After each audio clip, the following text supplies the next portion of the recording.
please welcome to the stage Autodesk's CEO, Andrew Anagnost.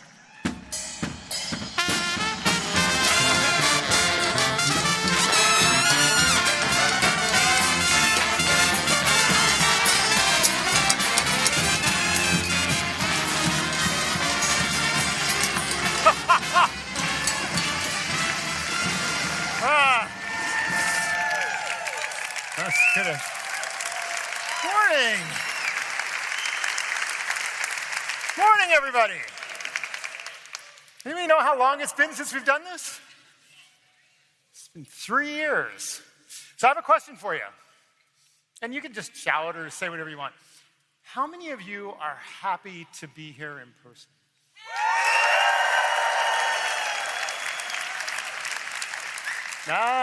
That's what I thought. That's what I thought. I'm happy to be here in person. Look, I also want to extend an invitation. Look, if you see me wandering around, I might be surrounded by people that look worried and they're shuffling me along. But if you do, stop me. Talk to me. Tell me what's on your mind, okay? I don't bite. I'm interested. I don't care if it's good, bad, or indifferent. Last night, I had the privilege of sitting with 2 wonderful architecture professionals from Chicago in the hotel. Mark, I know you're out there somewhere.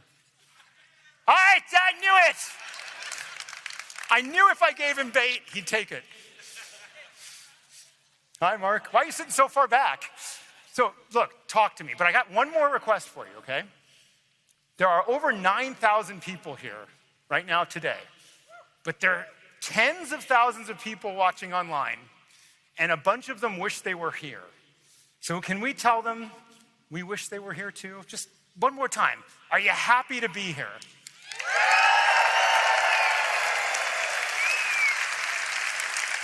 All right. Thank you for doing that. It is an amazing feeling to be back here, isn't it? All right. It's wonderful to be standing here, connecting in person with all of you. I feel the energy. New Orleans is awesome. It's great for the online people. I just want to welcome you to Autodesk University. It's so great to be back together in person as a family, all getting together. It's been really tough for me personally, spending so much time from customers and colleagues. You know, we've all been through such disruption over the last few years. It's felt like a decade of change crammed into a very small period of time. But change has always been constant, particularly here in New Orleans. It's a place with a lot of rich history. It's been through so much during those decades. But the people of this city know how to celebrate both their history and the change that comes with time, which I think is what makes this place such a perfect place to be in person again. Now, you're here at AU because, like me, you're really curious about the future of technology. You want to know how your industry is changing and what you can do to equip yourself and your business with the resilience to adapt to this changing landscape.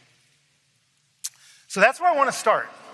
I want to share a story about change, about overcoming challenges, about resilience, how technology and communities come together to drive solutions, and what's possible in the face of great disruption. Now, I know if you've walked around New Orleans today, it's kind of hard to imagine such vibrant streets devastated by Hurricane Katrina. To imagine people struggling to take care of themselves and their communities. Now, for a lot of us, climate change feels really easy to ignore, but it is not for the people of New Orleans or for anyone that is in the path of increasingly powerful hurricanes. And no one knows that better than our first guest, Megan Williams. Megan is a New Orleans native, and she was 16 years old when Katrina hit.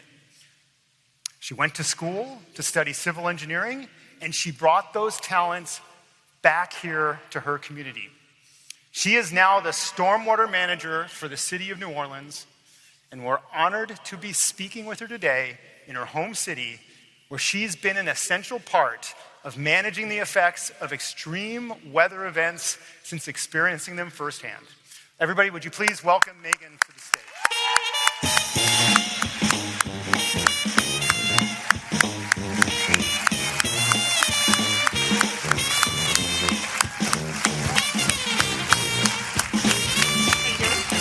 You got a big New Orleans welcome, the music, everything. Feels appropriate. Yeah, it does feel appropriate. So, what is a stormwater manager? What is this job? What do you do? My job is to manage all of the stormwater in the city of New Orleans and to find innovative ways to live with water. And there is so much water. There's a lot of water. We're surrounded by it. So I develop a sort of multiple lines of defense strategy to mitigate climate change. For us, that means using both gray infrastructure, the built environment, our levees, our storm drains, the pump stations, as well as green infrastructure. Okay, what is that? What is green infrastructure?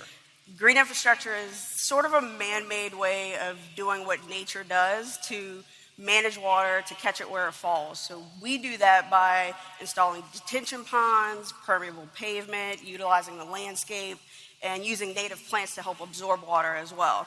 For us, living with water means hurricanes, but it also means that the typical summer rainstorm has been kind of inundating us a little bit more than hurricanes, actually. So we have to mitigate and prepare for both of those.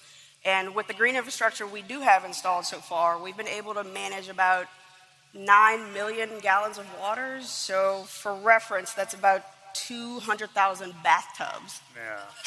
So we retain water where it falls, we detain it for a moment, and then we let it go back into the drainage system. So for my technical experts, my nerds in the audience, we use green infrastructure to help kind of attenuate the peak of a rainfall event. We use our green infrastructure to really complement what we already have, not to replace it. So I imagine you didn't grow up thinking, I'm going to be a stormwater manager. So how did you get into this? How did you discover this career? You know, when I was a kid, I played with Legos, I played with Kinects, I was building things with my dad all the time. And I knew as an adult, I wanted to do that on the large scale in the real world. So engineering school kind of felt like the next natural step. And to be perfectly honest, I had no idea that this field of work even existed. It wasn't until I got my first project when I started with the Department of Public Works for green infrastructure that I realized what it could do and then how much we needed on a very large scale. So I actually created the position that I'm standing in right now that enables me to do just that. Yeah, all right, well, yeah.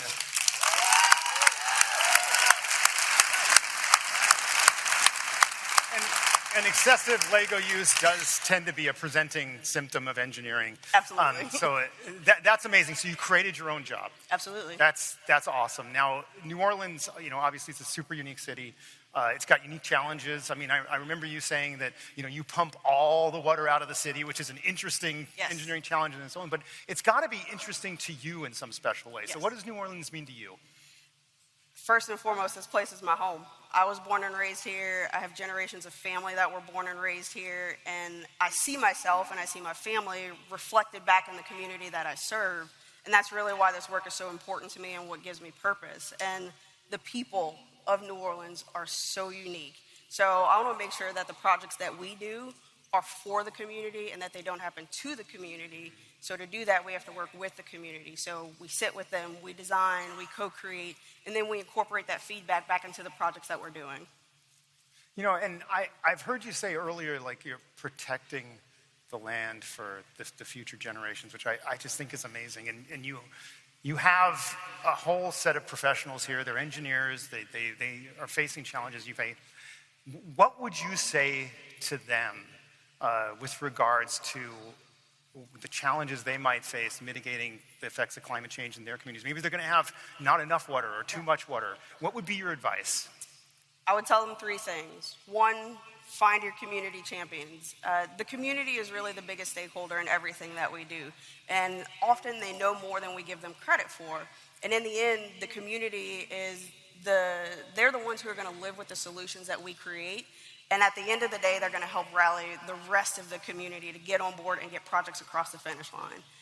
Number two, find a way to bridge the gap between the technical industries, all those that are represented here, engineering, architecture, construction, the technology that we use to develop these projects and design them, find a way to connect that to the community. But also remember that the innovation and the engineering is secondary to the people that we serve. And then number three, keep in mind the future generations. Like Andrew said, I kind of see the work that we're doing today as setting up the environment for the next generation to inherit. Everyone is important and everyone is a stakeholder. Yeah, so they're lucky to have you looking out for the next generation. It's been a pleasure talking to you. Thank you so much for coming here and spending time with us. Thank you, Andrew.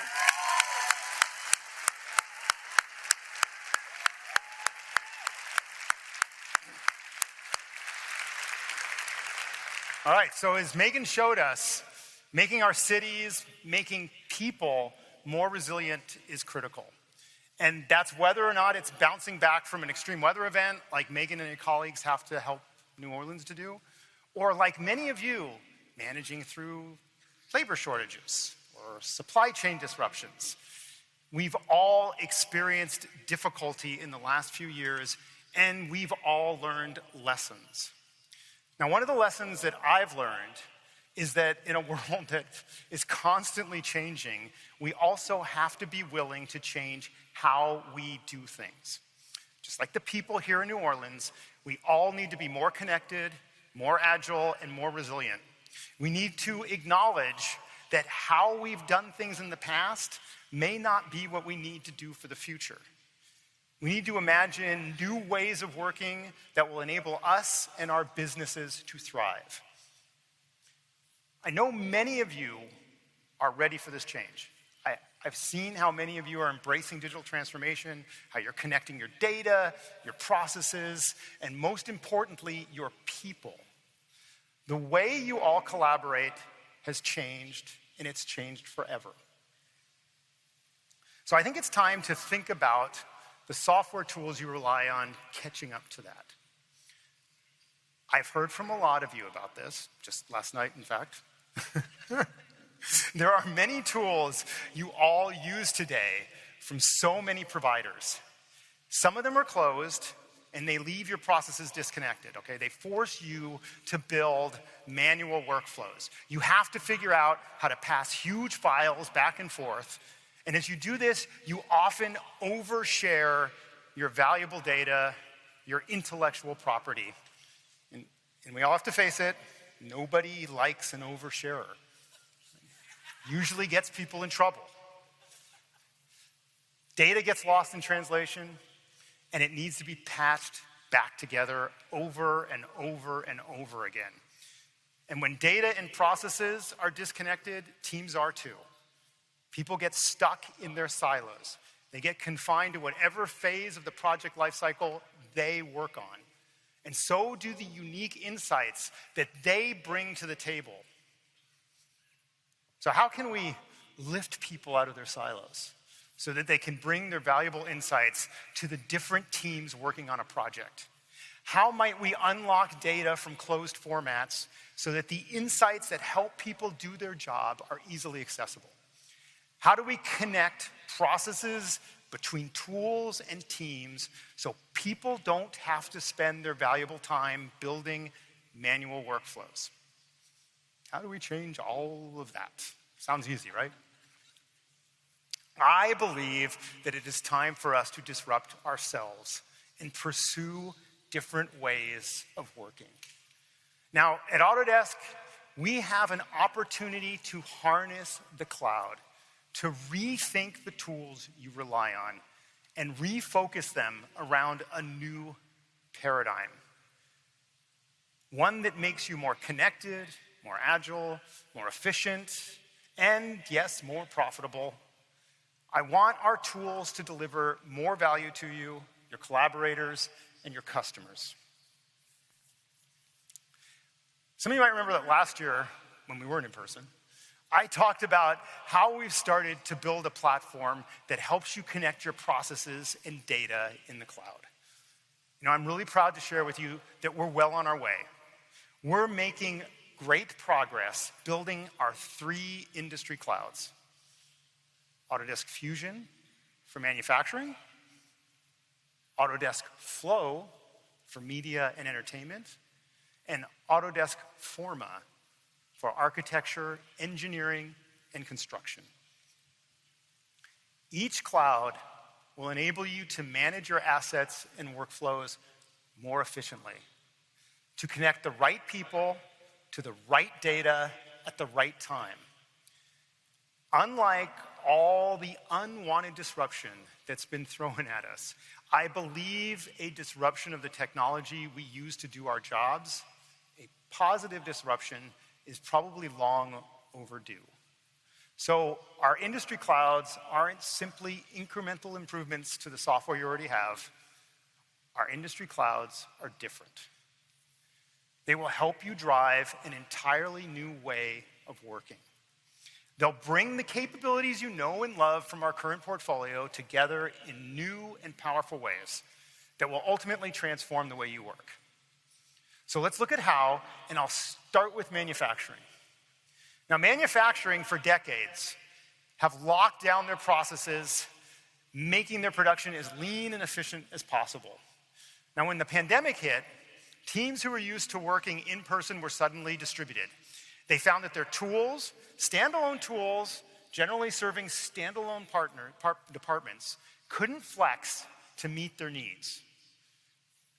Today, manufacturing requires tools that are fluid, not rigid. Tools that enable teams to work with agility and with all their stakeholders. This is the vision for Autodesk Fusion, our manufacturing cloud. Are there any Fusion users out there? Carol, I know you don't use Fusion. Come on, can I hear it from the Fusion? There has to be some Fusion users out there. Can you at least say hi? All right, see, I knew they were out there, okay? You folks know just how quickly Fusion helps you to iterate, all right? That's because we've worked hard to unify design, simulation, electronics, CAM, and of course, everybody loves data management, all right? And with your project data unified in the cloud, we're automating many processes to eliminate both guesswork and grunt work. Soon you'll be able to automatically create part designs and generate toolpaths. You'll even be able to automatically generate drawings and dimensions. Automatically generate drawings and dimensions, okay? Think about that, all right? What's that gonna do? But the cloud is going to take Fusion much further. We want all data relevant to a product's development, how it's designed, how it's performed, how it's manufactured, to be used and flow throughout your organization, from top floor to shop floor. Today, the shop floor is where the digital thread ends, and I don't think it should, because shop floors are tremendously dynamic environments where downtime is costly. So, as well as managing your machining and fabrication processes, we're pulling that digital thread through shop floor scheduling, purchasing, inventory management, and we're doing it with ProdSmart, which we're integrating into the Fusion cloud. But more importantly, we're bringing Fusion to the mobile devices that the shop floor staff rely on. I believe that every one of you should be able to start digital and stay digital with fluid tools that span every phase of a project, whether you work in manufacturing or in media and entertainment. Fluid data and tools are exactly what the entertainment industry needs, and now more than ever. The demand for content skyrocketed during the pandemic, and it's continuing to grow. Now, why is this such a big challenge? Just think about the credits at the end of a movie. They seem almost as long as the movie itself, and you often have to wait for that end of credit scene, right? Because your kids say, there's gonna be an end of credit scene. You gotta see the end of credit scene. That endless scroll of names, it shows you how movie productions are crazy complex, and game productions are often equally so. Studios have to build their own custom data pipelines and workflows just to get their work done. We want to change that with Autodesk Flow, our media and entertainment cloud. With Flow, we'll connect your workflows, data, and teams across the entire production lifecycle from the earliest concept to final delivery. And how are we going to do that? We're going to do it by allowing collaboration across disciplines to access and manage their assets whenever and wherever they're needed through one central asset management system. Because once assets are unified, workflows can become unified too. Autodesk Flow will deliver new workflows on the desktop and in the cloud, and it's going to bring together the capabilities of our leading content creation and production management tools into a single environment. And by fully supporting Movie Lab's industry principles for production in the cloud, Flow will help break down the silos between on-set production and post. It's going to allow you to increase your efficiency and let your teams work as one. And we have this same goal for architects, engineers, construction professionals, and the owners they partner with. Like so many of you, these teams are expected to deliver increasingly complex projects on accelerated timelines, all while facing new pressures. Pressures like creating designs that are both sustainable and cost-effective, navigating supply chain disruptions, and a shortage of skilled labor that just doesn't seem to be going away. I've seen how you are adopting new digital tools, finding different ways of working, from the earliest stages of design until the last punch list item is resolved. But you do need more. And that's why we're building Autodesk Forma, our AEC cloud. Forma will unify building information modeling workflows across teams. The teams that plan, design, build, and operate our built environment, enabling your data to move throughout projects, stakeholders, and asset types. The first Forma offering will reimagine early stage design with your desired end results in mind. So let's take sustainability as an example. If you want to design buildings that are sustainable as possible, you will be able to analyze, test, and ultimately optimize a multitude of concepts to ensure your solar panels are well placed, your outside spaces get good light, and your carbon footprint is minimized. And you'll do all of this in real time. And with the ability to sync with Revit, you'll be able to transfer your model between Revit and Forma, allowing you to start detailed design faster or to quantify the impact of changes made in Revit back in Forma. Now, today, Forma will transform early stage planning upstream, but ultimately, it's going to reach downstream, where Autodesk Construction Cloud is redefining construction management. Construction Cloud combines convenient tools and powerful controls that remove silos and drive collaboration across contractors, trades, and owners. It allows you to define what information and data is shared, configure workflows to match your unique processes, and it makes it easy to use models in the field. It is powerfully simple construction management. Our vision for Forma is to connect the tools you need upstream, downstream, and during all the phases in between, transforming how all of you do BIM. Now, I hope you understand how much value these industry clouds promise. Some cloud-based tools think the same functionality used today, moved to a browser, will change the way you work. But what you really get is the same application just hosted in a different place. The cloud is so much more. The cloud enables us to pre-compute your data and connect your processes, automate your workflows, and provide you with valuable insights. You only need to look at where Fusion is, which is the furthest along of all the three clouds, to see how different, how impactful these tools will become. That's why these industry clouds matter. Now, building them will take time, but we're making huge progress on the foundation, the shared services set and APIs that will make the industry clouds accessible, extensible, and open. Today, you know these services as Forge. Moving forward, they'll be known as Autodesk Platform Services. We'll be building a lot more functionality into the services over time so that you can use them to extend and connect our products, streamline your workflows, and integrate other tools you rely on. Now, it's a big deal for us, and we think it's a big deal for you. And you can take advantage of the applications and extensions that third parties have built to remove friction and add value to your business today. And that's whether it's a Fusion plugin for immediate feedback on cost and manufacturability of your parts, or a Revit plugin for instant lifecycle assessments of your buildings. There are many great options that are ready for you to use.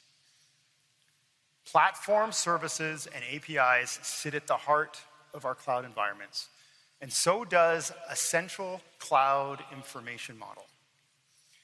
It's where the different representations of a product, a building, a movie character, the data relevant to all disciplines comes together in one central location. And each collaborator can access just the data that they need when they need it, share it with the right stakeholders, and move it between solutions critical to your operations.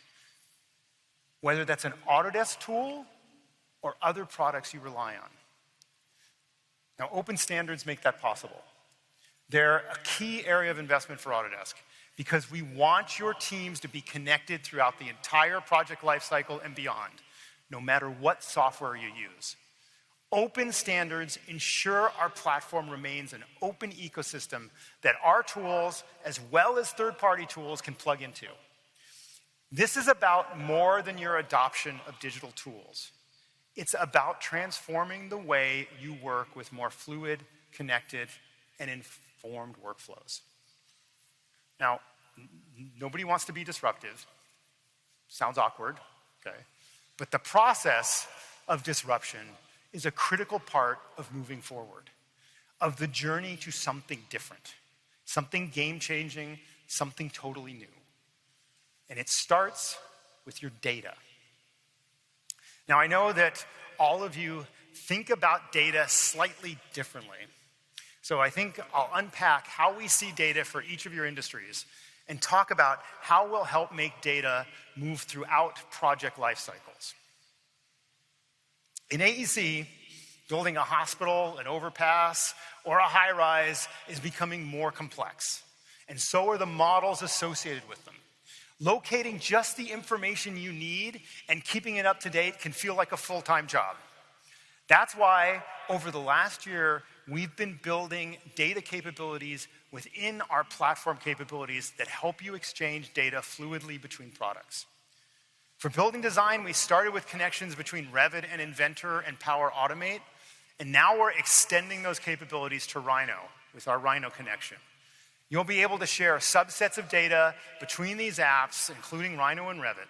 So for example, an architect working on a building concept in Rhino can move a facade to a colleague so that they can start detailed design. Only the facade gets transferred. And if the Rhino model changes, the Revit model will update automatically. And all of this happens behind the scenes in the cloud. And this is just the beginning. It's a fraction of the connections that we'll build. So you can unlock your design data and exchange it between all the products you rely on, whether they're from Autodesk or not. And ultimately, this exchange of data will be a native capability in Autodesk Forma. Similarly, in infrastructure, we are working to write terrain data from Civil 3D to the cloud as granular data. So what this means is that civil engineers collaborating on things like corridor and alignment design won't have to transfer entire files. Instead, they can share just the terrain data that each need to collaborate. And with all the design data in one central location, valuable information will be unlocked and made available outside of the native authoring application. We are working to connect design, properties, data, and files from our authoring tools like Revit, Civil 3D and Plant 3D into Autodesk Construction Cloud. This makes it easier for teams downstream to leverage the information. This is also the first step in democratizing your data. You all know that fluid movement of data from design to construction is critical to success, especially if your site is one of the most remote, unforgiving places on Earth, the Antarctic, where British Antarctic Survey and their partners are modernizing the infrastructure. This 10-year program will upgrade the research facilities to keep the UK at the forefront of climate, biodiversity, and ocean research. By reducing the resources needed to maintain the station over the long term, this project allows them to focus on what they really care about, the science. My first trip to Antarctica, I was stunned by the immense vastness of the place.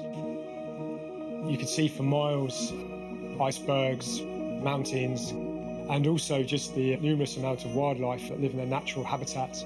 It was truly remarkable. Antarctica holds the majority of the fresh water on this planet, locked up in ice sheets and glaciers. We don't want to see that melt into the oceans, because one of the major impacts of climate change will be rising sea levels. The British Antarctic Survey, BAS, has undertaken a 10-year programme of construction. The Discovery Building will replace 6 existing buildings that have reached the end of their life, and these buildings provide the operational capability to ensure that more time is spent on delivery of science. Understanding the impacts that climate change will have in the Antarctic will enable us to better protect that environment and to safeguard the world.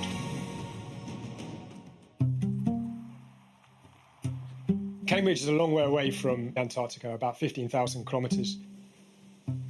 If we miss something, it's not as though we could pop down to the local hardware store. That presents a number of challenges, namely its distance and the logistics of getting materials, equipment down there. There's also a limited amount of resource that we can actually deploy. Each season we have a cap of about 50 construction workers. We really need to think carefully about how we could become more efficient at how we deliver our construction activity. It's really important to BAS that we have a strong and long programme of partnership, because of the challenges that building in the Antarctic presents. Our 3 main partners are Ramble, our technical advisor, BAM, our construction partner, and Sweco, who've worked on really understanding the importance of how we can reduce our carbon emissions through smart engineering. With so many different partners working on it and so many different engineers, it's imperative that we have a single model that everybody can relate to. We use BIM 360 because it gives us that collaborative way of working. It gives us a joint access to the model, and it gives us the clear sequence of delivery. We need to clear out the ice in front of the wharf. One of the main aspects of working in Antarctica is making things predictable and repeatable. The approach that we take is that we build it before we build it. We use digital tools as much as we can, really, to rehearse before we arrive on site. Another way of rehearsing was to utilise the models in different ways. We were able to create a game whereby our excavator operatives were able to practice excavating around the tie rods which made up the wharf. We're really breaking ground with a lot of this design. There's no real design standards for Antarctica. You can't really design a wharf to withstand a 40 megaton iceberg the size of a large building, so you just have to weigh up risk with impact and come up with the most pragmatic solution. Just have a look at Antarctic research. We'd like the Discovery Building to be designed so that we use approximately 25% less marine gas oil across the site, whilst we slowly transition using other projects to more renewable energy sources. BAS has a huge wealth of knowledge. There's a message there for contractors, designers, project managers to start early with their sustainability thinking. Understanding the behaviour of the icebergs and floating sea ice, we were actually able to reduce the steel used in the wharf construction by 50%. The partnership team that's helping to create those buildings had to come at things differently in order to reach the kind of goals that we've set out to achieve. everybody's pulling in the same direction, regardless of the company that we work for. We've had suppliers come into here in Cambridge in meetings with all 4 partners present and remark that they actually can't tell who works for who. A lot of clients talk about working collaboratively and in a spirit of mutual trust and cooperation, but it truly feels like we're walking the walk here. There's no us and them. Hopefully it's the way the industry is going to move in the next 10 years. The drive towards achieving the best is felt amongst all of the team, and it fills me with huge excitement as well as achievement, actually delivering a new building, which I can't wait to see BAS operations and scientists use in their daily lives and hopefully make the world a better place.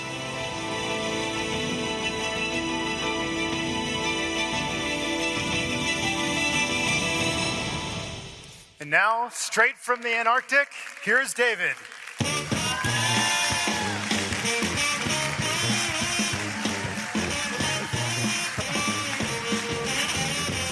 All right.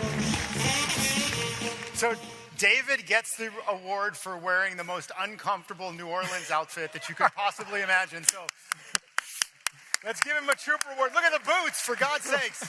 You know, look, I hate being cold, so I'm glad they keep you warm when you're in the Antarctic. But I have to ask, why Antarctica? It's one of the last few remaining pristine environments in the world, but more importantly, the world's vast majority of fresh water is locked up in those ice sheets and those glaciers. Understanding the impact of climate change, global warming on those vulnerable ecosystems will better enable us to understand how we can address this climate crisis. There is a positive message, though, and that is if we're able to address climate change, in particular the carbon emissions, we can really understand through the research that the British Antarctic Survey does, but also other nations around the world that does research down there, just exactly how that response mitigates this, or slows down the melting of those ice sheets, and ultimately sort of reduce the amount of sea level rise that we'll see in the future. Yeah, you see how passionate all of you are about the science, and the video shows how amazing it is the way you got Ramboll, BAM, and Swaco kind of working together, on a really tight set of constraints. They got their data synced, their project synced. How did that work out for better outcomes for BAS? As we've heard, it's a very remote place, over 14,000 kilometers away, which presents a number of logistical challenges. As you heard, there's not exactly a hardware store just around the corner. But it's not just the logistical challenge. We also have, obviously, extreme environment to deal with, climate, as well as a very short construction window each year. And that really means we need a unique way of working that sort of meets those challenges. And the collaborative partnership we have does just that. Through that early engagement with our partners, we can really sort of share information, particularly engineer solutions, design that delivers the operational requirement that BAS needs, but also focusing on cost and the program so that we can really provide the client BAS with assurance that we can deliver construction first time round. But the best part of the partnership really is how we've worked on delivering efficient construction. How can we deliver construction with a minimal resource on site? So that might be through prefabrication, digital construction, and really sort of focusing on how we can reduce that resource and still deliver that construction output. And why? Well, that means we can reduce the number of bed spaces, and that means we can still deliver our core output, which is that scientific research. So you can see the building. It's not that big. There's equipment in there. There's almost like 150 people that hang out there. How do they all how does it go? They all get along okay? How does it, they're stuck up there and there's not a lot, they can't go out to dinner. So how does it turn out? Well, the building you see there is actually 100 meters, or just shy of 100 meters long. And the station itself, whilst the continent is huge, the actual station that we work on is about 1 kilometre squared. So it's a very small space with about bed spaces for about 140 people in the summer season. So yes, there's that quite a lot of effort considering about how we integrate on station and really working with BAS, the construction partners can really sort of focus on sharing information, whether it be through pre-deployment training, so we all train together, and we also share our respective programs. So, for example, the constructor knows what the science program is doing one season and vice versa. And that means that we can really coordinate our delivery and make sure that we get the best efficient delivery of output.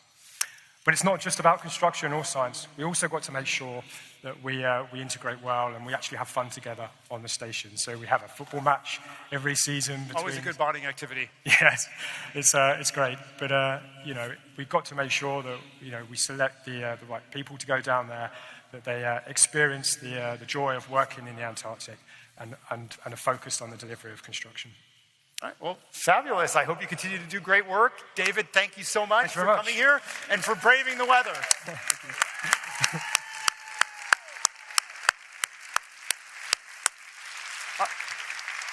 All right, so it is inspiring to see how British Antarctic Survey and their partners collaborated. They found innovative ways to use BAS's research to design a sustainable and constructible project while connecting workflows to efficiently move data across project phases. This approach is not just inspiring for our AEC customers, it applies to all of our customers' work, especially those in media and entertainment. The amount of data that any production creates is absolutely insane. Films can contain thousands of shots and assets, petabytes of data. All this data needs to be managed efficiently across the entire production lifecycle so that processes and workflows between hundreds of collaborators can be connected. It's a tough problem, but I know we can solve it with the asset management capabilities we're building for Autodesk Flow. Asset management will give users the ability to store their assets along with the associated metadata, version them, and then manage the movement of these assets throughout the entire process, from modeling to rendering and from previs to post. Our goal is to allow for data management across any Autodesk and third-party application. Maya is going to be the first application to be supported by our asset solution, but we want to manage lots of different assets. Assets will enable new connected workflows. For example, between on-set production and post-production. And as the lines blur between these two phases, collaborators who are not on set need to be involved in the process as far upstream as possible. Because what happens on set has a huge impact in post. And that's where Autodesk Moxion comes in. Go Moxion! Moxion is I'm glad we have the contingent back there. Moxion is a camera-to-cloud solution that makes all the data captured on set instantaneously available to collaborators so that they can get up and running as soon as the director yells, cut. And what's even more powerful than Moxion alone is connecting it with ShotGrid to ensure that on-site data flows to post-production nearly in real time. And that's precisely what some of our customers are doing today. They are connecting their tools and data in the cloud to tackle highly complex productions. Amazon Studios is constantly pushing the boundaries of entertainment. And their stories are amazing. Love The Expanse. And amazingly complex to create. Let's take a look. I am pitching the craziest twist. It's gonna blow your mind. Men like you are made of stories. What makes you so sure there's a story worth hearing? Slam on your big boy pants.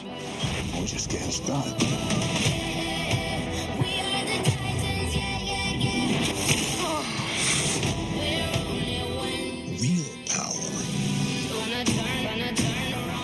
The ability to bend the world to your will. This power, it's a gift. Let it take you.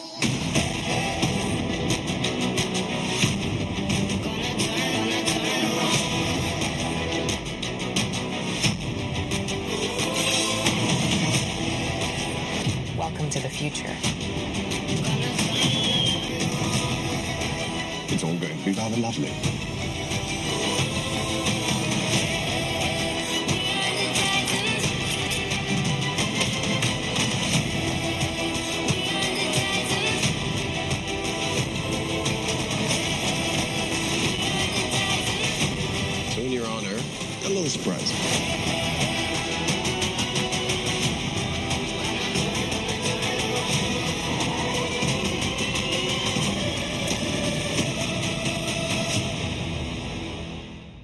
with me to Middle-earth.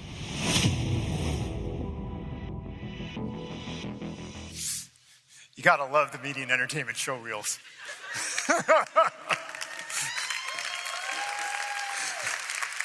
All right. That will certainly keep you on your couch for weeks, all right? Please welcome Eric Iverson.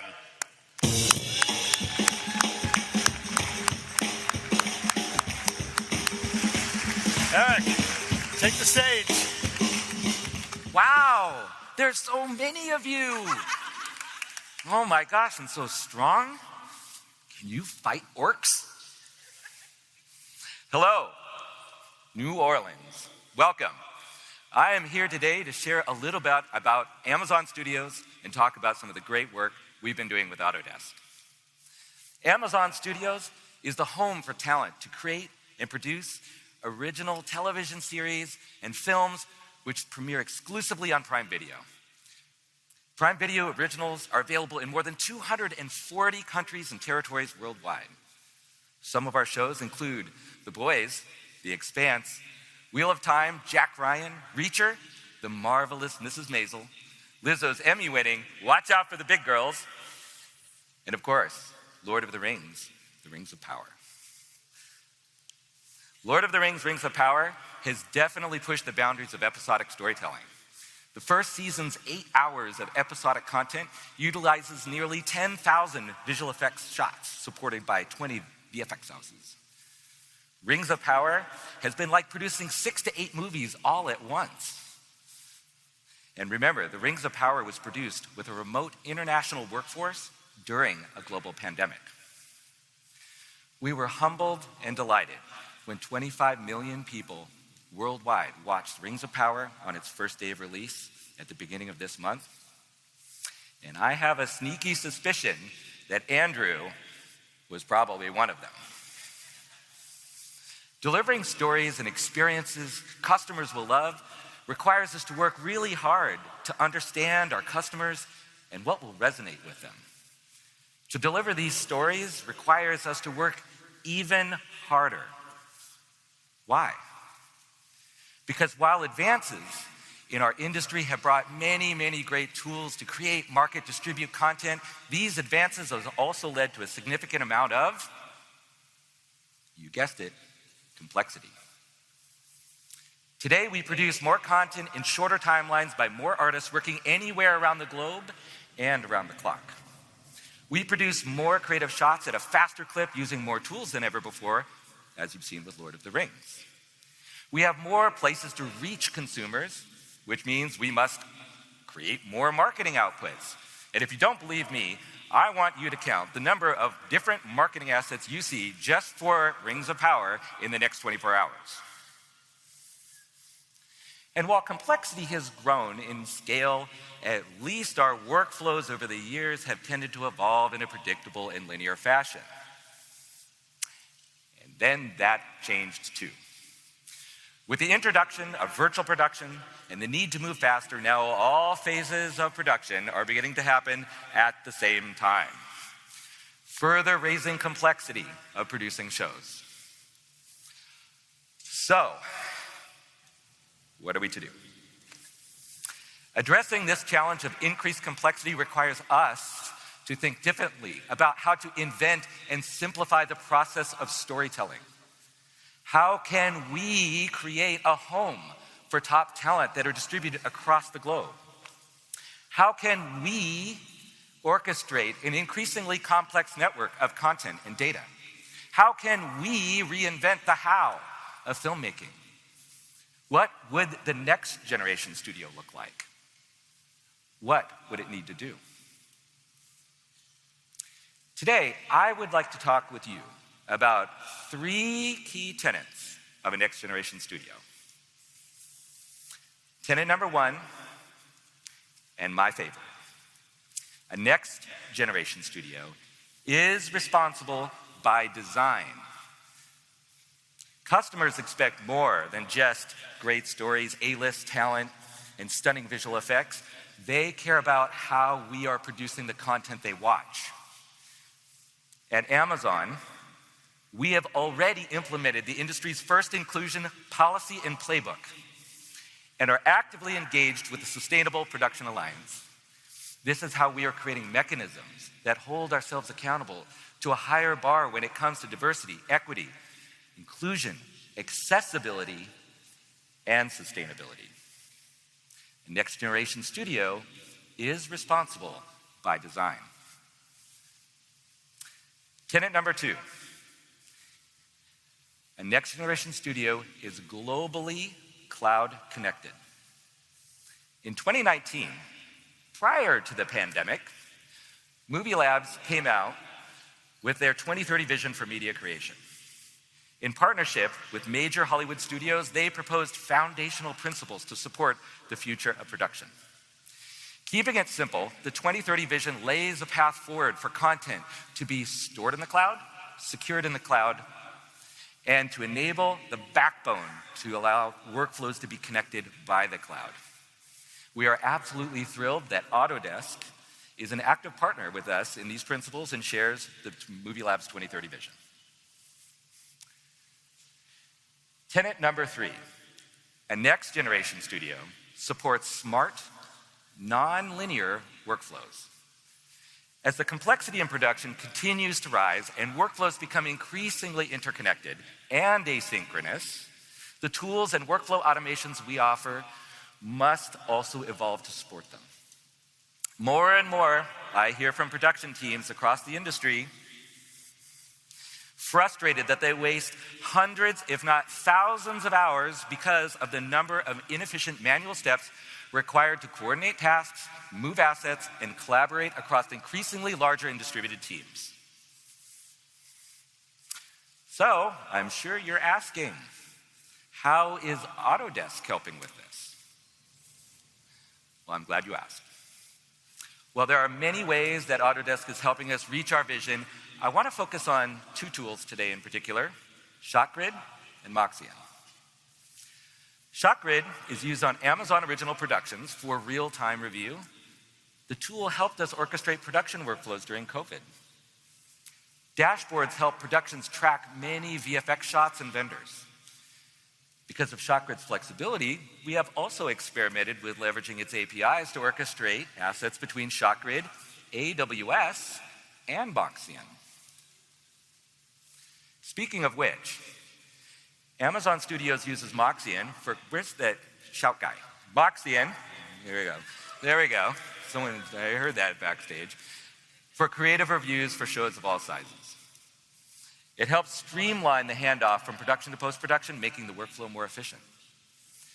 When our senior leadership asked for a review of content on a Fire TV, the Moxion team raised their hands to develop a Fire TV app, allowing us to share the content with the leadership to the device of their choice.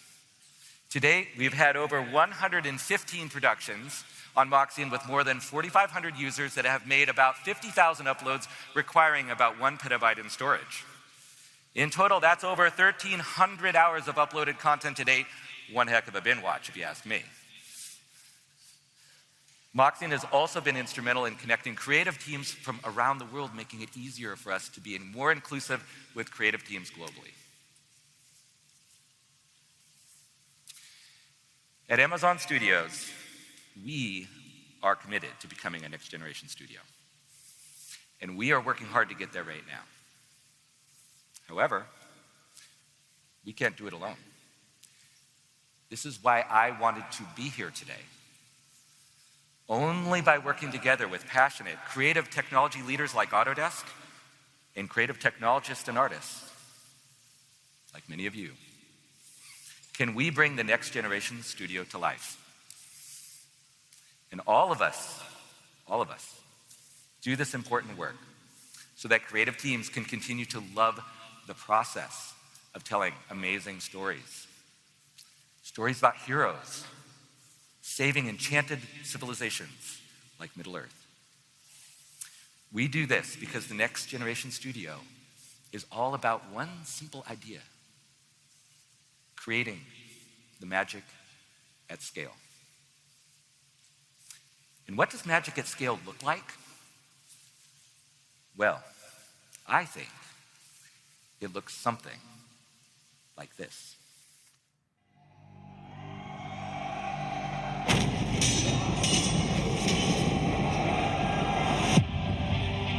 My brother gave his life hunting the enemy. His task is now mine. Speak your truth. We already know. Stand with me. Ours was no chance meeting. Search your mind. Not fate. It's written in gold. Nor destiny. Ours was the work of something greater. Don't say no. Let it unfold out. And we'll take the right way. So still it's where Each of us, everyone, must decide who we shall be. Still your mind. I am not the hero you seek. There's oceans below. Whatever it was you did, be free of it. One day this will be your kingdom. Raise your sail and then let go. Choose not the path of fear, but that of faith.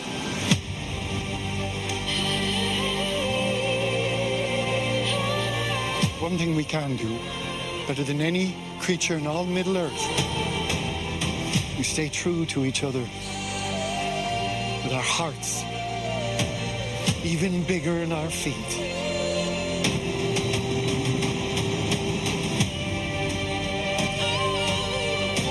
We can survive this. You and I.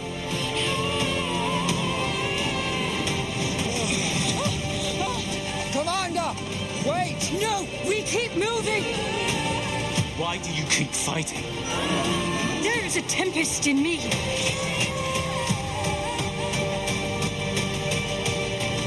You have fought long enough, Galadriel. Put up your sword.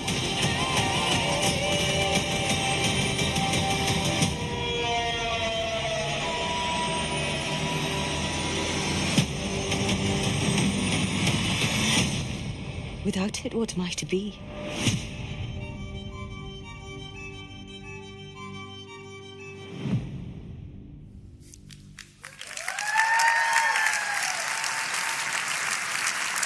Wow. Andrew? Possibly.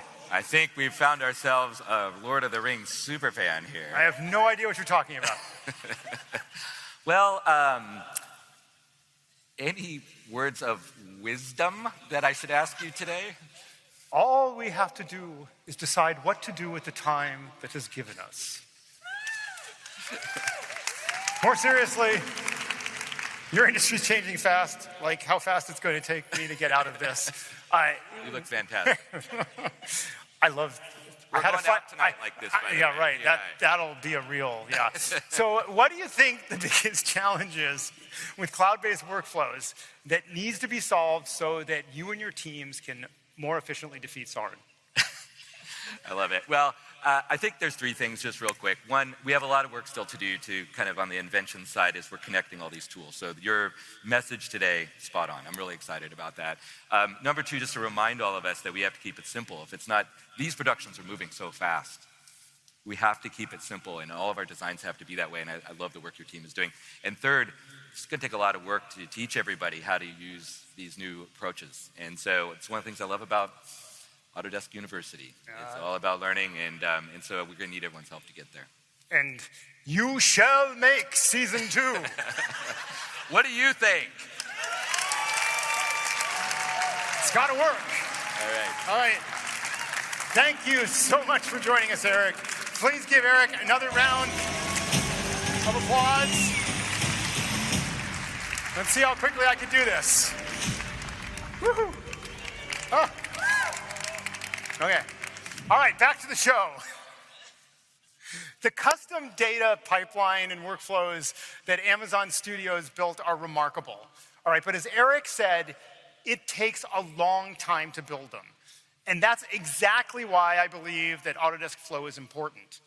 In the future, we'll be able to help companies like Amazon Studios bring together their data and all the different processes and tools that they use in one open environment and allow them to be much more efficient and much more creative.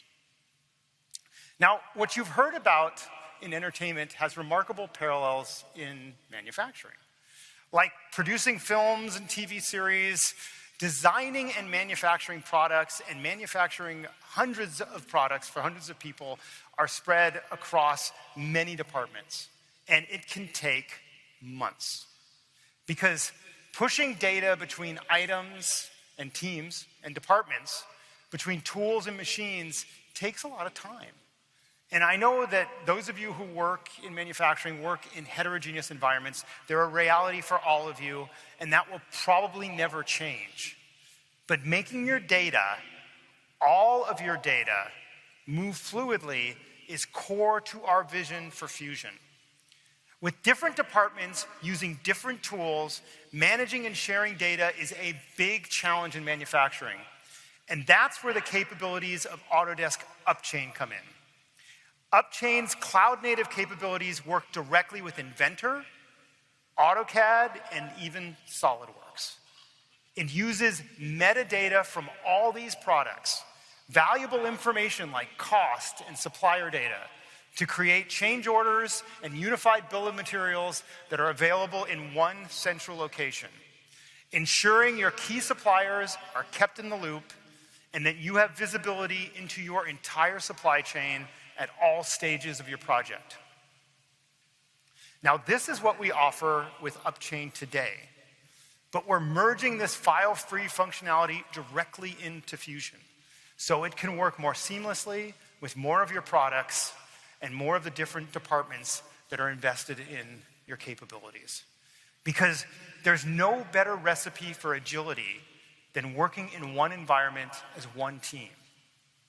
And to see how far that agility comes with working digitally and how far it can take you, I'd like to introduce our next customer, BBI Autosport.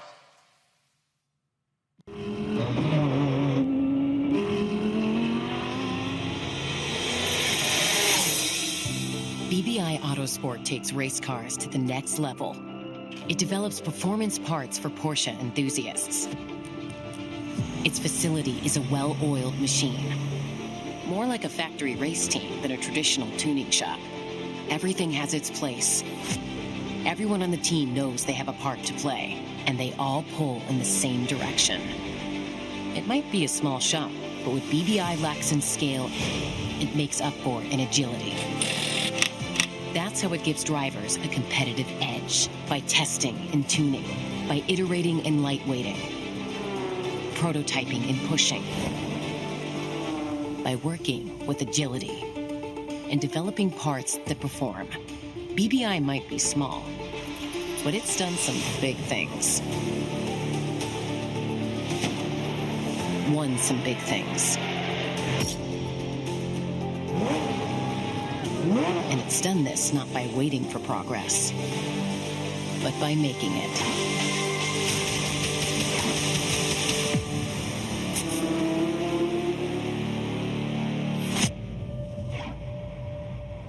So to tell you all about what progress looks like at BBI, I'd like you to welcome someone who's equally at home on the top floor and on the shop floor. BBI CEO, Batum Barisha.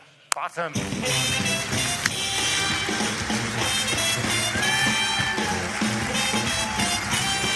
Welcome.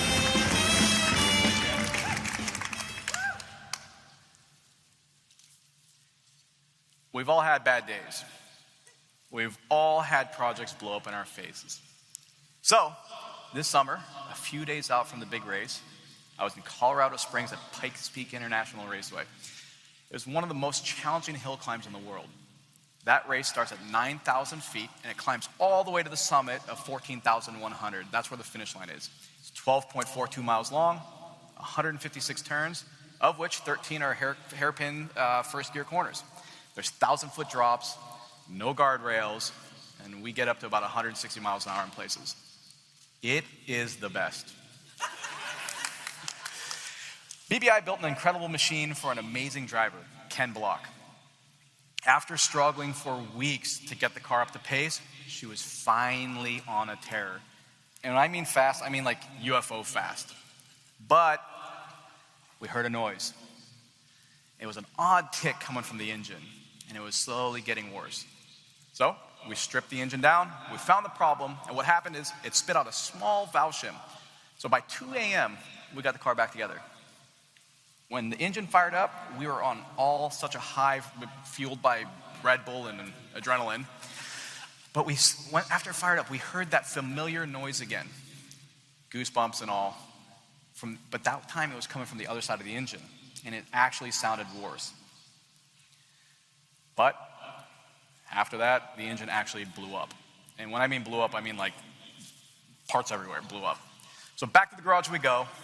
We ended up working for 2 nights straight, but at 2:30 a.m., just hours before qualifying, we had to call it quits. We were done. We were out of the race. I was gutted, heartbroken, and I still am. The team had worked so hard to get the car to the race, and we all had the same hunger and drive. We knew we built a car not only that was a race-winning car, but would crush records. We took a big swing. Everybody was relying on me to get this car across the finish line, but it didn't happen. And in that moment, it felt like it was all for nothing.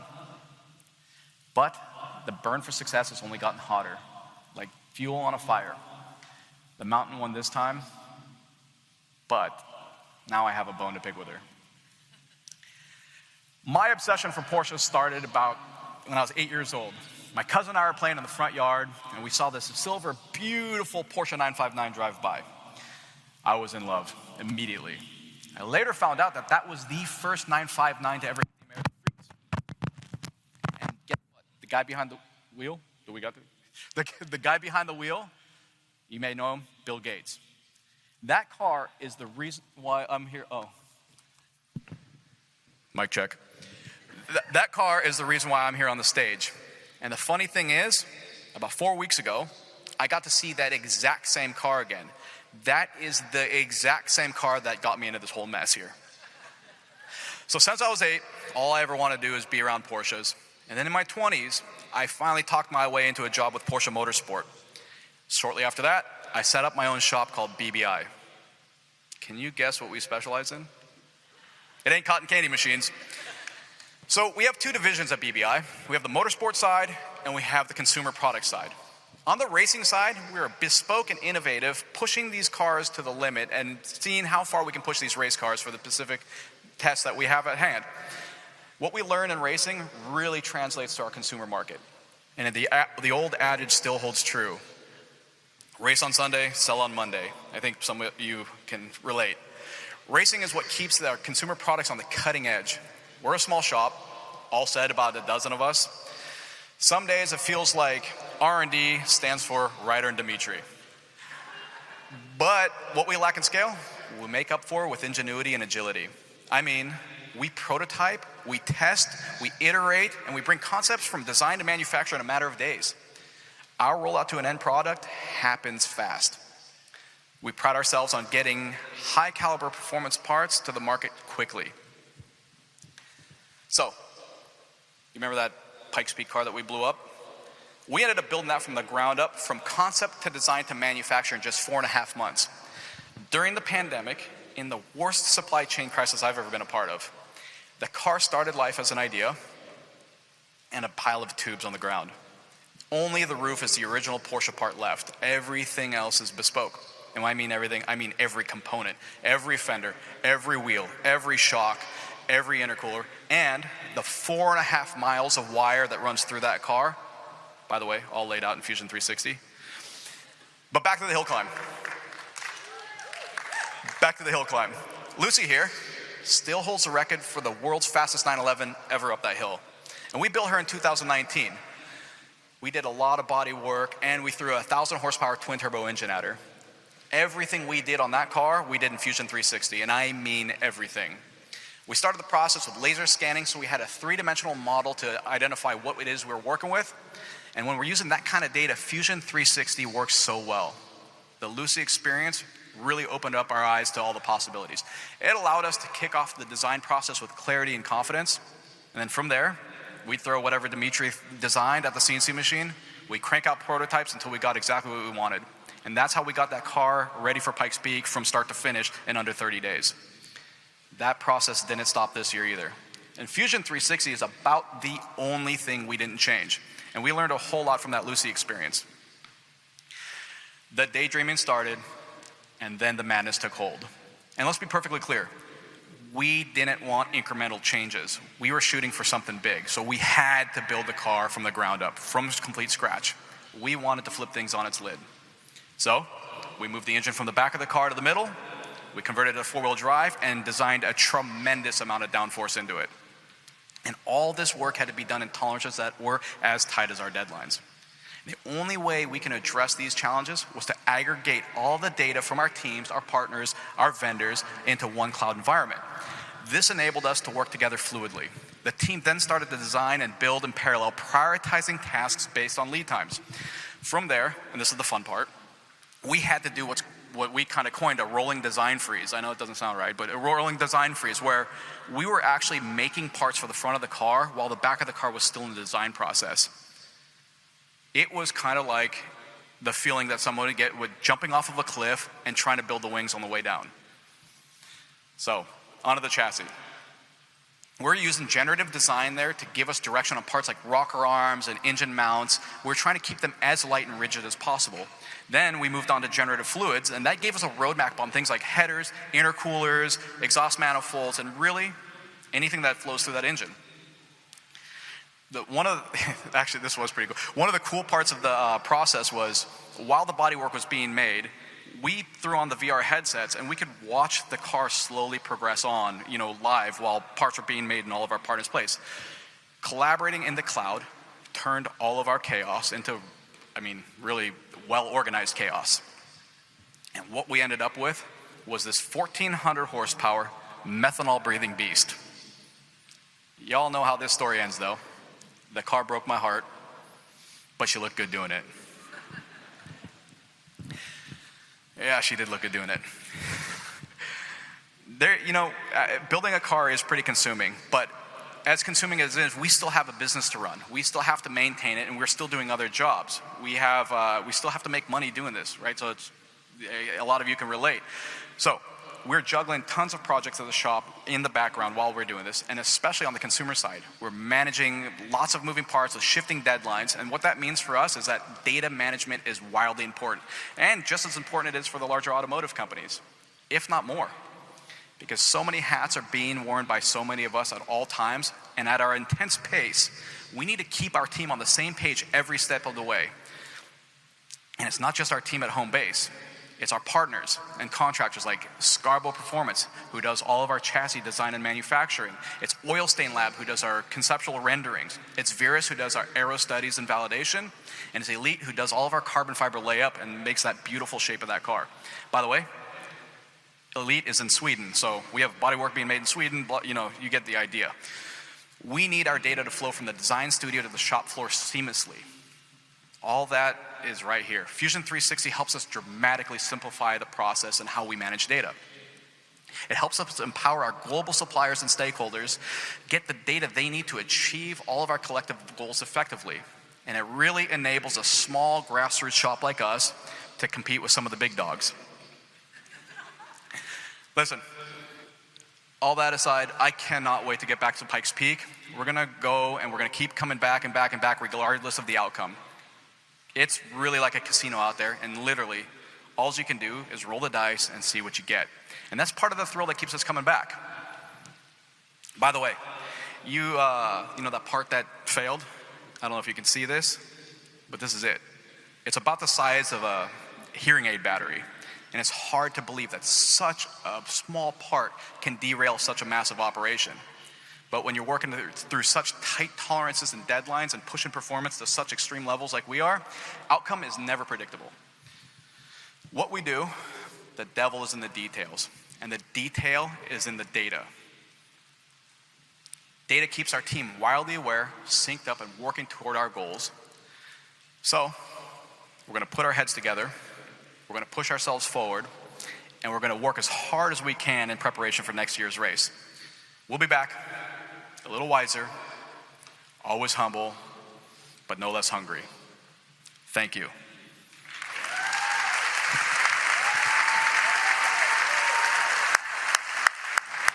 Great story, Bottom. Those are amazing cars. Sadly, I could never drive one. I have bad speed judgment, so I'd probably use all the wrong capabilities in all the wrong places. And, Well, you know, Andrew, the beauty behind Porsches is that they're wildly versatile.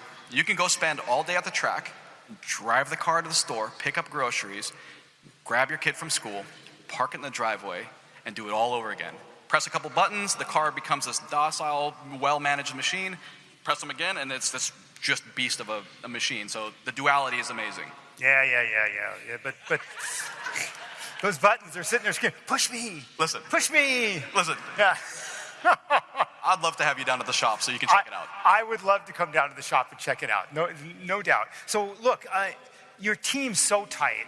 You know, you've built these great processes together. You built a car in record time. Maybe it broke your heart, but you built it, okay?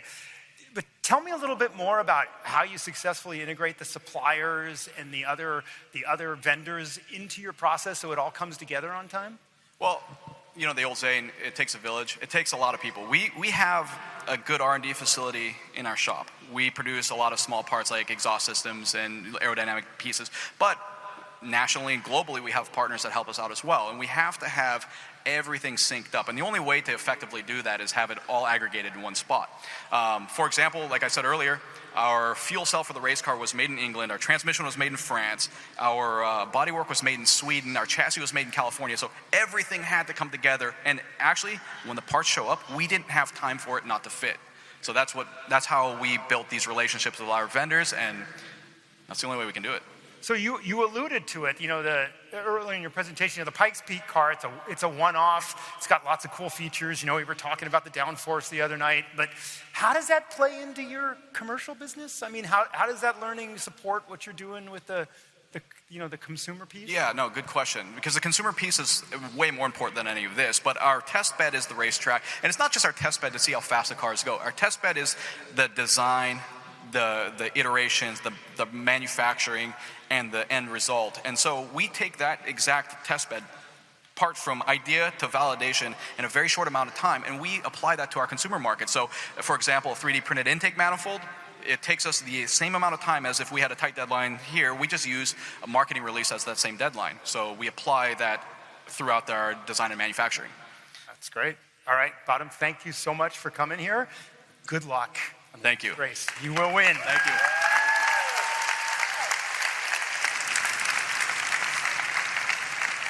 All right, so whether your race is a project deadline or your project deadline just feels like a race, working in increasingly dynamic and fast-changing environments is quickly becoming the norm for all of you, no matter what industry you're in. Whether you're designing custom vehicle parts, you're working to deliver an epic series with characters that will make fans eager for the next season, or you're building a remote scientific research station, there is no way around it. You need to embrace different ways of sharing your data that connect your teams, allowing them to work with greater efficiency and agility, and to stay ahead in your dynamic and fast-changing industry. Now, of course, you might be wondering something like this, and I bet you some of you are tweeting it right now at this very moment. Hey, Autodesk, while you're building out all these data capabilities in industry clouds, what are you doing for me right now that makes how I work better? Now, don't worry. We know that we have to meet the very real needs of where you are today. We are delivering the features you need right now in the products you use right now. You'll hear more about this in the general session keynote tomorrow, but I will give you a little sneak peek. And let's start in manufacturing. So we're building a consistent user experience across Fusion, all the way through from conceptual design to manufacturing. Now, part of this is building libraries that are universal across the project lifecycle. So whether you're accessing content, choosing a material, or selecting a machine tool, the experience is fast and consistent. And we're increasing the power of Fusion with configurations. This allows you to build families of parts without modeling each and every one. But we're allowing you to configure much more than just size. You can change loading conditions. You can specify how each different configuration is simulated. You can change tooling to specify how different configurations get manufactured. And configurations aren't just for parts. It works on assemblies too, ensuring that important data can travel with the model, all the way from CAD to CAM and to the shop floor, and onto the device of the person operating the machine. And we're also investing in increasing your productivity in Inventor. Whether it's our new finish feature that enables you to document manufacturing processes with your design, or better graphics performance that gives you an interactive experience even with massive assemblies. These powerful features will tremendously improve usability and performance, leaving you more time to unleash your talent on bigger things. And that's exactly what our improvements to our architecture, engineering, and construction tools enable. Architects and engineers are some of our most demanding users, and as they should be, they want more from us. Like our multi-year journey to re-engineer the graphics pipeline in Revit to make it USD native and create blazing fast performance on modern GPUs. And adding real-time visualization capabilities into your Revit workflow. Capabilities that transform your design into immersive VR experiences with real-time speed and high-fidelity graphics in a matter of minutes. That's why I'm excited to announce that we've partnered with Epic Games to strengthen our Revit to Twinmotion integration, syncing the two products in real time. This strategic collaboration is more than just the integration. We intend to make Twinmotion available to all Revit customers as part of an upcoming release. Now, I'm convinced that increasingly collaborative experiences like this need to converge with extended reality solutions. So earlier this year, we acquired The Wild, a cloud-connected XR collaboration solution for AEC.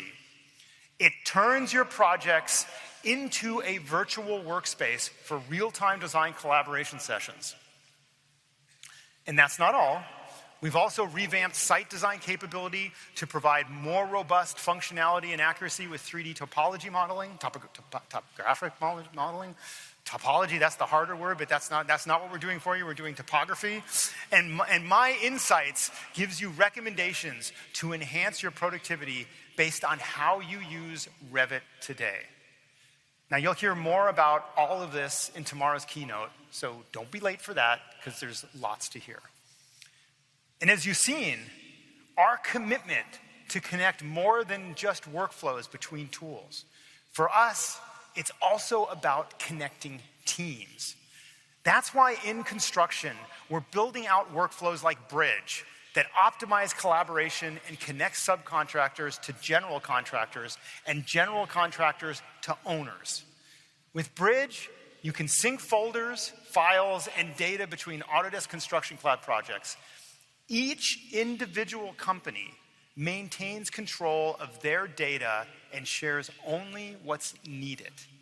This balance of sharing and privacy is what our construction customers have been asking for, and I'm excited to announce it. Now, we'll expand this functionality into design collaboration. Firms will be able to share design packages and track changes, enabling greater collaboration across teams while giving you the flexibility to control work-in-progress design data in your own project. Enabling connected experiences like this is so important, and we know these experiences need to extend beyond our portfolio. For media and entertainment, we're building deeper integrations with Epic Games' Unreal Engine. So yes, more Epic Games announcements here.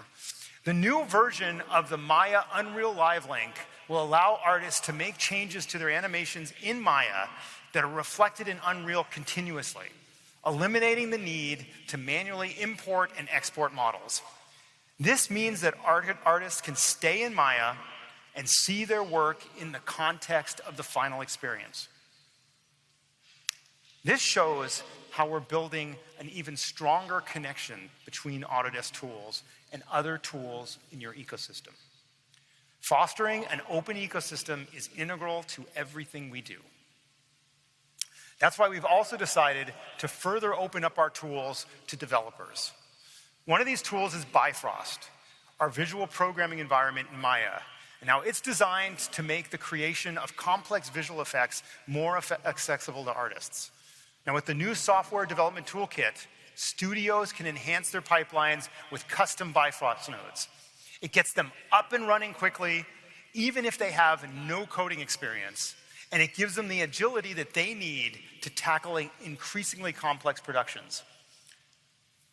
So whether it's giving you more agility, allowing you to work with greater efficiency, or ensuring our tools are more connected to the other products you rely on, I hope you can see that we are committed to creating the technologies that delight you and your business today.